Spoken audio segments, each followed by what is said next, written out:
but it doesn't matter. Schwab's going to make it a one-stop shop.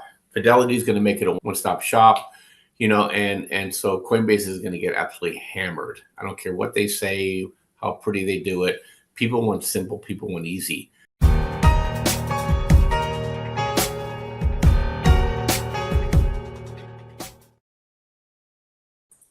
Well, another month comes upon us. Thank you for joining. I got Bob Kudla here, tradelikeagenius.com and tradewith2030.com.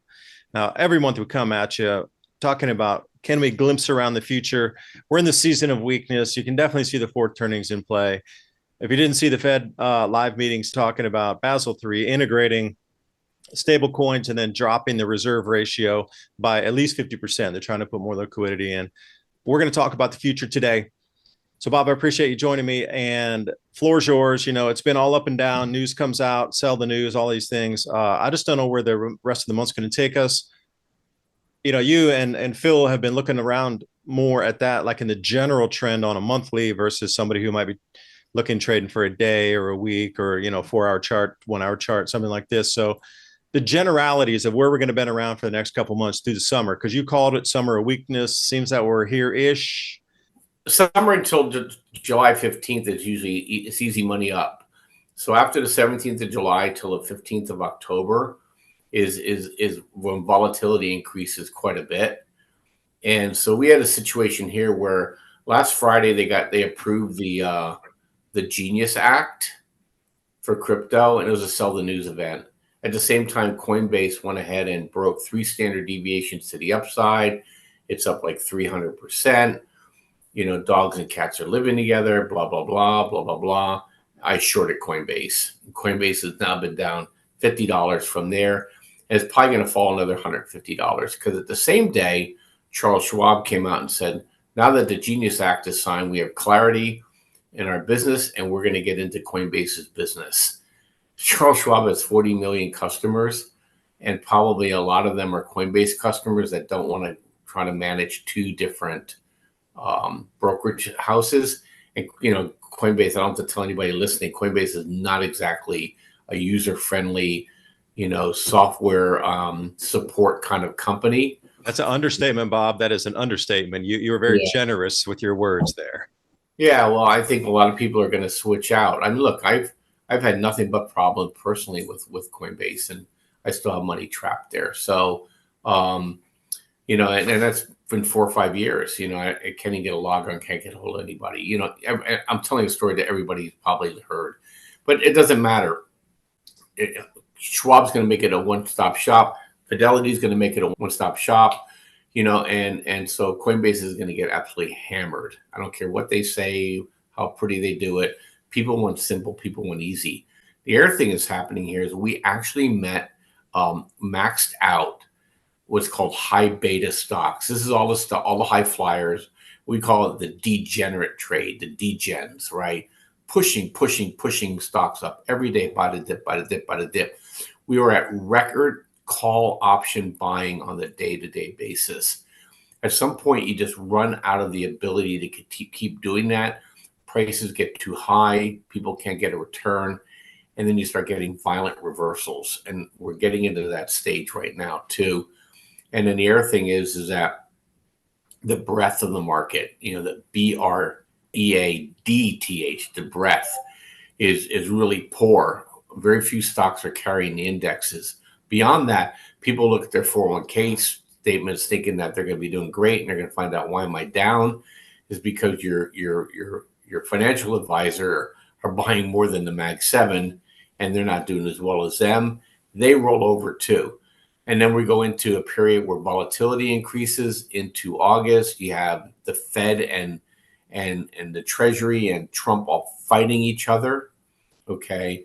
You have what's going on, and I'm sure you cover it other times. The climate environment is we're getting these basically wash rag ringing floods all across the world. And what happened is it's basically wiping out agricultural harvests. That's problematic. And then you have the tariffs. United States is going to put a 50 to 100% tariff on Brazil because of politics. Well, people buy coffee. You get my point. and then you have geopolitical ramifications where we don't know, if you pull on this string, what's going to happen here between Russia and Iran and China, and some of the games that are being played there. Unforeseen events can happen, all in an environment where stocks is sitting at all-time highs. So, we've been advising people, that do this, is take a hard look, at your portfolios. Our systems are telling us that, this is as good as it gets. Somebody else has another service on Twitter, and he basically, I give him kudos for that. He's an ultra bull, and he looked at Palantir and he basically said, he goes, you know what? Sometimes you just ring the bell. I mean, you have 80 times sales. Palantir is trading at 80 times sales. It will never, ever, ever cash flow into its market capitalization. Same with NVIDIA. And these stocks have a habit of dropping 70%. People say NVIDIA is the future. Well, NVIDIA has been the future 3 times now.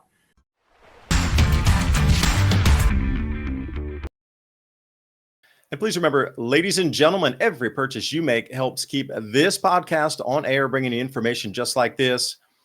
The censorship is tightening even further, and I am incredibly grateful that we have these sponsors that believe in sharing of information so we can get more ready for the changes that we're about to embark through. So please support them, and by supporting them, you're supporting us. Click on those links in the description box below. And on to the second hour of Civilization Cycle Podcast. The last 2 times it dropped 70% before it rose from like a phoenix out of the ashes. It's going to do it again. So that's kind of where we are, Dave, with that. As you're in the rooms now too with us, and you see how we structure things and put trades out. We're doing really well with the trades, and we're not getting greedy. There's always some buying in there. There's always some stocks that are going up amongst the carnage. And so we're embracing this volatility because you can make money faster in a high volatility environment. You just have to, talk beforehand. You just can't get greedy. See profit, take profit. There'll be another trade tomorrow. Remember, if you make 1% a day in the stock market, I'm just making it up. If you make 1% a day in the stock market, you're making 250% a year. So people that are swinging for the big fences, you don't have to. You make 1% a week in the stock market, you're making 50% a year. And then there's these high yield products that are long and short that are anywhere between 30 and 100% distribution. So there's a lot of ways to make money here without taking a lot of undue risk. And that's what we're doing. And if people want to trade with us, you can go to tradelikeagenius.com, say you heard it from Dave, or you can go to Dave's landing page, and we have really good pricing for you. And you could be in the trading room, or you could be in the trading voice room with us too. Dave's in both rooms, so he hears the banter and he hears the questions. Somebody said it's like going to a strategy meeting every day. He said we should charge by the day what we charge by the month. And so, because there's that much good information out there, there's people that own tech companies in there. There's people in the energy space. There's people in the crypto space, just regular old traders in there. So you get a lot of good insight beyond just what the charts are telling you. And I think it really helps people. And we're all like-minded people. We kind of see the world the same way. So it's a good environment to be able to express yourself without fear of cancellation. Yeah, I'd agree. There's a lot of anecdotal information coming in of people looking at trends and different industries that influence those trends versus just what the charts say. And then the sniper buys in there too, sniper sell. That's what quick in and out, you get that opportunity to get a couple pips off or something that you can get in quick, get out quick. Like you say, I agree. See profit, take profit, note to self a couple times, I learned from that. And, the thing about Coinbase too, they released everybody's information that was in Coinbase to the IRS. So if you get an updated whatever form from the IRS and says, hey, you need to update your filing because Coinbase released all that information, although they said they wouldn't, but they did. They were not even forced to. They just said, okay, we'll comply with you. So again, that's another negative. And another thing that's going to eat their lunch too is these crypto loans. So like I was reading, JP Morgan is going to offer crypto-backed loans and all the big banks are. So, just exclusiveness of Coinbase to offer crypto-backed loans at a high percentage rate, their days are so numbered, you can almost count them on my hands. Because if the bigs come in to offer crypto-backed loans, like you have a Bitcoin, you put it in, you can take off like 30% LTV off that or something. What makes Coinbase special? It doesn't. So people are going to want to consolidate in what they know. If you're in a bank and you understand your online banking platform, you're not going to go to 2 or 3 places to accomplish everything in one roof. It just doesn't make sense. So the consolidations here, but the opportunity is too. I mean, I'm just looking at this massive shift. I mean, Bob, you can explain it better in terms of these industries. You can almost see this shift in the ether occurring in real time, where these worlds are blending and they're sort of morphing into something new in real time. Things are really happening at warp speed, and companies embracing the I hate the word use AI because it's not really artificial intelligence. We actually programmed it, so it's really machine learning. It's just deep learning, and it makes less mistakes because it can think parallel and give you all the answers at once versus, human has a harder time doing that. But be that as it may, there's more efficiencies being wrung out of the system. Short term, that's good for profit. Long term economy, where all these people going to work. So it's really going to be an interesting environment going forward. I'm sure new industries will be created from it, but the transitions are usually pretty rough.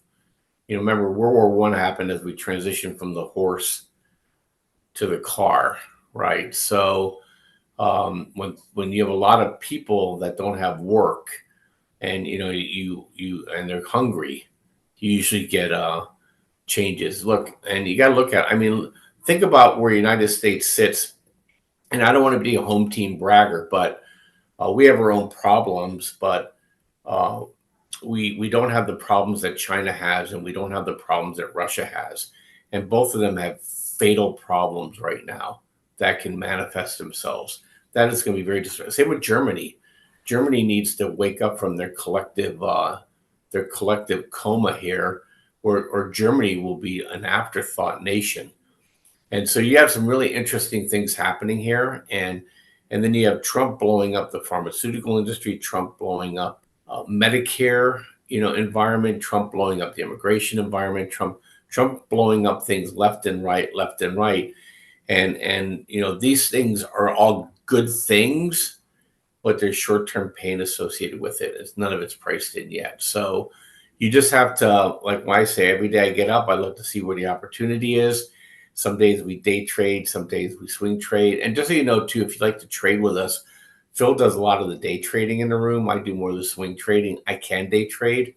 I do day trade, but I don't day trade like those guys do. They're in the futures markets trading. I'll day trade in the stock market, what's moving, what's hot right now. And so, you'd be able to do your day trading or your swing trading with us.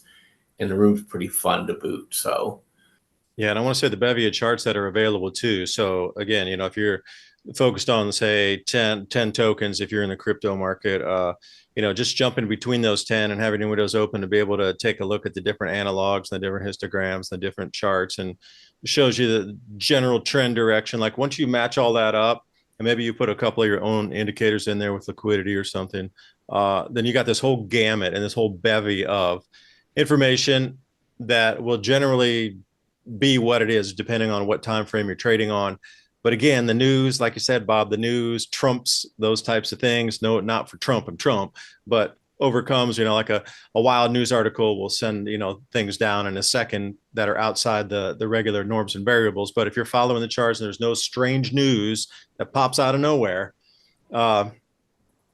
pretty good and easy win rate on that one. But anyway, everybody, thank you for joining us today, and leave some comments in the box below. We try to follow those, and then that's kind of content for what I would pull up for the next month when we want to talk. And I know a few people had talked about the USD being used in Brazil under the stable coins, where a taxi driver could take USD as an Uber driver in Brazil, so that's going to push some need for the US dollar. Thank you for that comment. Like those are the kind of things we try to include in, and and get that direction. So please leave comments. This is the way we can get a gauge of what you want us to talk about next month. But until next time, bye for now.